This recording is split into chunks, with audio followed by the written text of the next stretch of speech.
Bismillahirrahmanirrahim. Assalamualaikum warahmatullahi wabarakatuh. Alhamdulillah, wassalatu wassalamu ala rasulillah. Segala puji hanya milik Allah, Rabb semesta alam. Dan salawat serta salam kita haturkan kepada junjungan kita, suri tauladan kita Nabi Muhammad Sallallahu Alaihi Wasallam. Hai teman-teman, apa kabar? Ya, kita yel-yel dulu ya hari ini. Ya. Janoma, cerdas, ramah, berakhlak mulia. Alhamdulillah, pada pagi ini kita akan mempelajari sebuah materi matematika kembali. Kenapa kita harus mempelajari matematika? Ini buat teman-teman yang nggak suka matematika. Kalau kita nggak bisa sama matematika, kita gampang banget dikibulin. Ya, kenapa dikibulin? Kalau kita nggak bisa berhitung dengan benar, kita nggak bisa menjumlah ataupun mengurangi, bisa-bisa kita ditipu. Misalnya kayak kita jualan atau kita misalnya membeli barang, ya kan? Karena males ngitung, nggak bisa ngitung, seharusnya belanja harganya 100.000 malah dibilang 1 juta, ya seperti itu. Contoh simpelnya, kenapa kita harus bisa matematika? Buat yang nggak ngerti matematika, sabar saja ya, karena otak manusia itu didesain bisa memahami pelajaran dengan cepat gitu. Misal, Pak, saya nggak bisa, bukan nggak bisa, tapi teman-teman yang langsung putus asa, jangan putus asa ya, karena semuanya ini sudah Allah berikan kepada kita untuk kita manfaatkan menjalani kehidupan. Jadi jangan sampai ada rasa malas belajar matematika, pusing Pak gitu. Kalau nggak bisa ya udah nggak usah ngerjain, terus ngambek deh sama orang tuanya, biar mamanya aja yang ngerjain, enggak gitu ya. Kerjakan sendiri, perhatikan sendiri, simak materi ini. Nah, kalau misalnya udah bener-bener susah, udah bener-bener nyerah, baru udah bilang sama orang tua, ajarin aku dong mah Pak. Kalau orang tuanya ngerti, kalau orang tuanya nggak ngerti, jangan langsung ngasal ya ngerjain matematika. Tanya sama temen yang bisa, diskusi chat, ajarin dong gitu, friend gitu misalnya. Oke, selamat menyimak materi kita. Mudah-mudahan Allah mudahkan kita untuk memahami pelajaran kita pada hari ini. Semangat. Kemarin kita sudah membahas tentang penjumlahan ataupun pengurangan operasi hitung pecahan ya, yaitu dengan penyebut yang sama. Dengan penyebut yang sama ya. Nih ada beberapa teman-teman yang masih bingung. Nih, Bapak ulang sedikit ya. Misalnya kita punya angka 2/7, kemudian ditambah 1/7. Penyebut itu yang bawah, atas ini pembilang. Pasti hasilnya penyebutnya sama 7. Kemudian 2 ditambah 1 yang tambahkan. Jadi 3 ya. Jangan sampai kalau sudah sama ini penyebutnya berubah ya. Kayak penambahan biasa sih. Yang penting bawahnya sama gitu. Nggak usah dilihat bawahnya, lihat atasnya pembilangnya. Oke? Ya, misalnya sedikit lagi ya, contoh lagi ya. Contoh lagi misalnya 2/11 ditambah 1/11. Berapa jawabannya? 2 ditambah 1 berapa? 3. Ini enggak 11 tambah 11, udah langsung jawab aja 11. Inilah namanya pecahan ya. Nah, lalu bagaimana dengan penyebut yang beda, Bapak?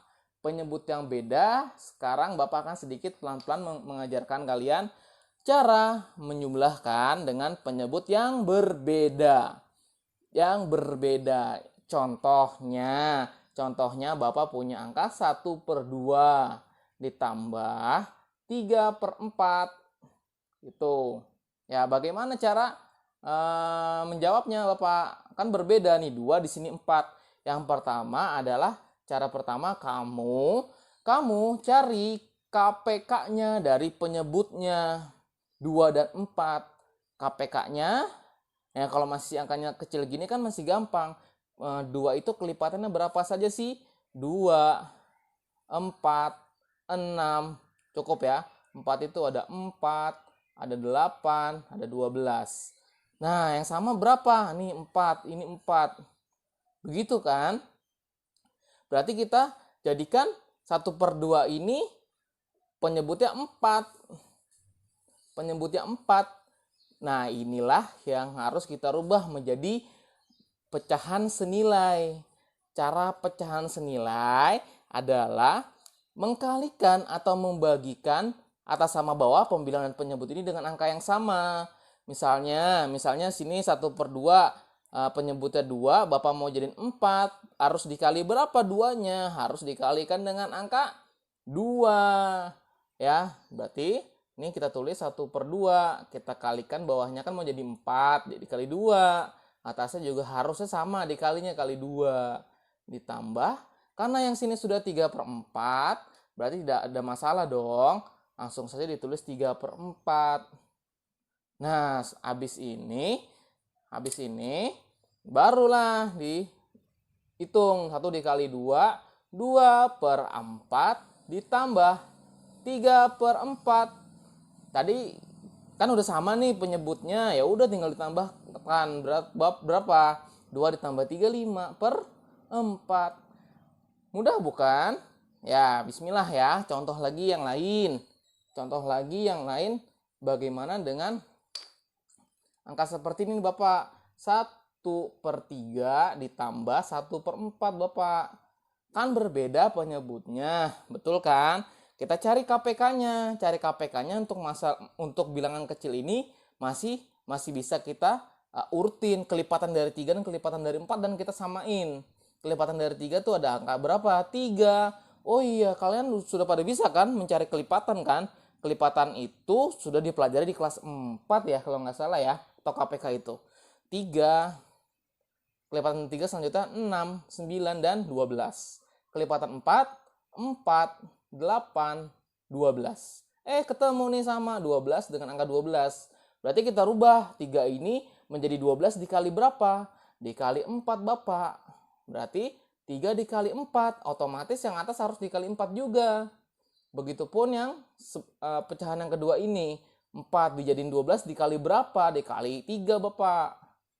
Dikali 3 berarti 1/4. Bawahnya kan dikali 3, atas berarti pasti dikali 3 Bapak. Nah, sama dengan berarti 1 dikali 4 berapa? 4. Ditambah 1 kali 3, 3. 4 dikali 3, 12 Bapak. Hasilnya adalah 7/12.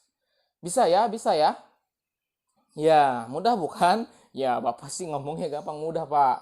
Ya, kita ntar nih, contohnya gampang, soalnya susah nih Bapak. Ya iyalah, sabar aja ya belajar matematika. Bismillah ya. Silakan teman-teman coba berlatih dan jawab di kolom komentar dari pertanyaan di bawah ini, di papan tulis ini ya. Nomor 1. Nomor 1 Bapak punya angka 1/7 ditambah 1/2. Oke, ya berapa tuh hasilnya? Kemudian yang nomor 2 Bapak punya angka 1/5 ditambah 1/10. Lanjut lagi, nomor 3.